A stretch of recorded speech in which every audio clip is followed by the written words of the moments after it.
Welcome to NightStoryX Fear, where every whisper hides a secret and every story leaves a scar.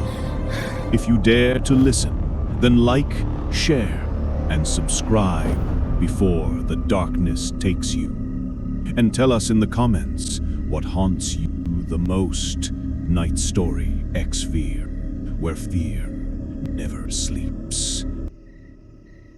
There is a specific kind of quiet in the Blue Ridge Mountains that doesn't feel peaceful. It feels like a warning. It was late October. I had set up camp off a solitary bend on the Appalachian Trail, just a few miles outside Roanoke, Virginia. I've hiked solo for 5 years, so camping alone in dense woods was second nature to me. I pitched my tent, built a modest fire, and watched the fog roll over the ridge as twilight died. By 10 p.m., the forest went dead silent. No crickets, no breeze, just a heavy, suffocating stillness. I rolled into my sleeping bag and closed my eyes. Around 1:30 a.m., I woke up. Not because of a sound, but because of a sensation. That sudden cold drop in your stomach when your brain registers that you are no longer alone. Step. Step. Step. Bare feet on wet leaves, right outside the nylon wall of my tent. My chest seized. I didn't move a muscle. The steps didn't circle the tent. They stopped, right beside where my head was lying, inches away. Then came the sound.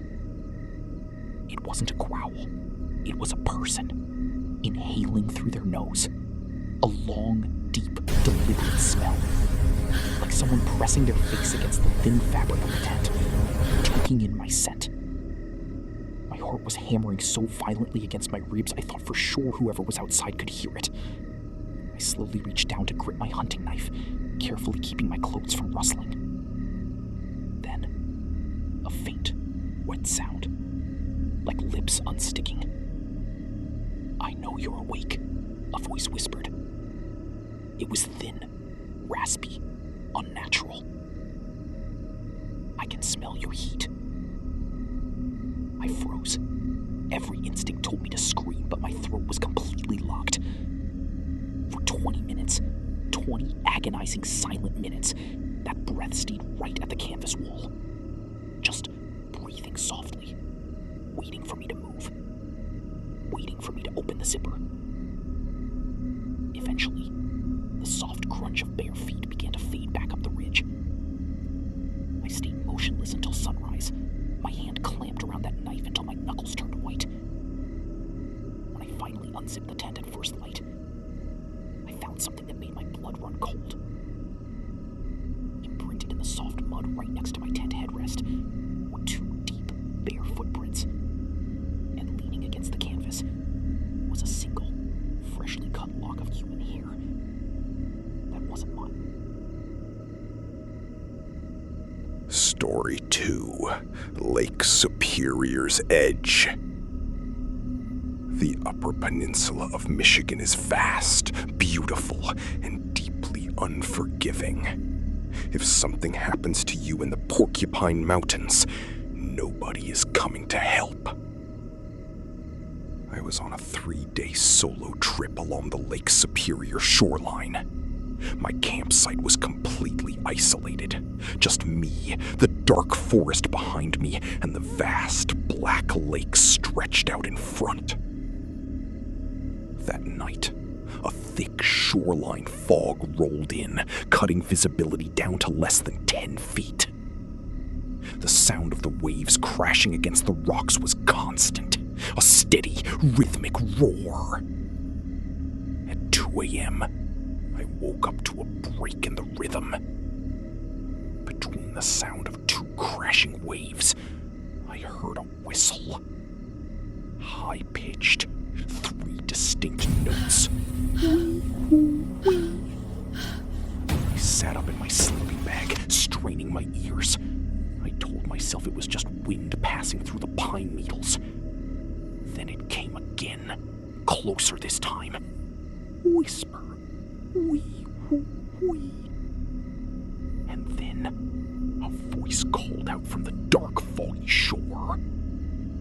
Raspy, hollow voice. Help me, please. I fell off the rocks.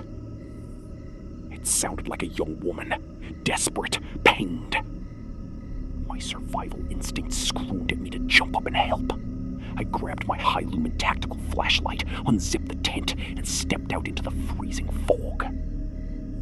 I swept the beam across the rocks toward the water.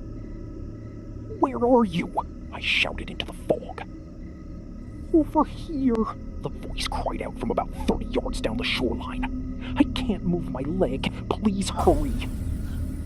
I started walking toward the voice, the flashlight beam bouncing off the thick mist. Keep talking so I can track your voice, I yelled. I'm right here. Hurry, please. I stopped. Something wasn't right. The voice was repeating the exact same words, the exact same cadence, the exact same pitch.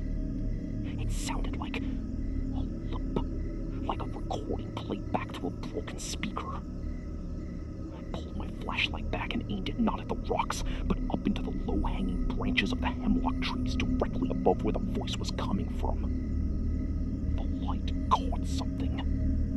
Sitting 30 feet up in a tree, crouched on a thick branch in the freezing fog, was a tall, unnaturally thin figure wearing dark, ragged clothing. It wasn't an injured hiker. It was looking directly down at me, and as my flashlight hit its pale face, its jaw unhinged slightly, and out came that exact same voice. I'm right here. Hurry, please. I didn't think. I dropped my pack, turned around, and ran as fast as my legs could take me down the dark trail toward the distant highway. I left my tent, my gear, everything. I never went back for it. Story 3: The Watchtower. If you've ever been deep in the Oregon wilderness, you know how dense the old-growth forests are. Trees hundreds of feet tall, blocking out all natural light even during midday. I had hiked up to an abandoned fire lookout trail near Mount Hood. It was late November, right before the heavy snows hit, so the entire sector was completely empty of tourists and rangers. I pitched my bivy bag on a wooden observation platform overlooking a deep ravine. It was miles from the nearest paved road. Around midnight, a heavy mountain rain began to fall. The pitter-patter against my waterproof tarp was loud and continuous.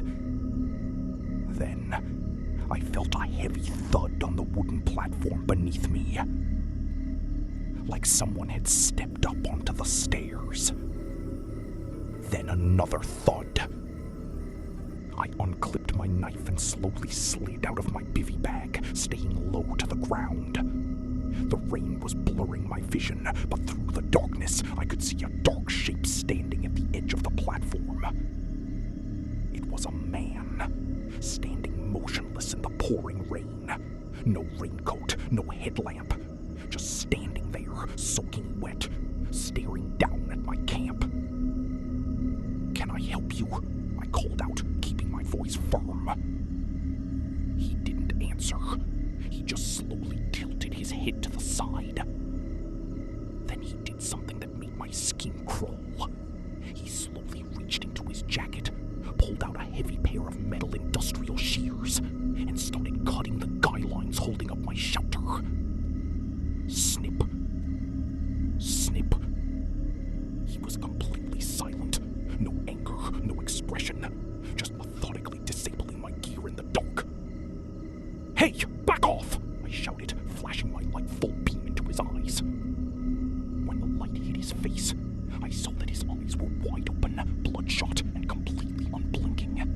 His mouth was twisted into an unnatural, rigid grin.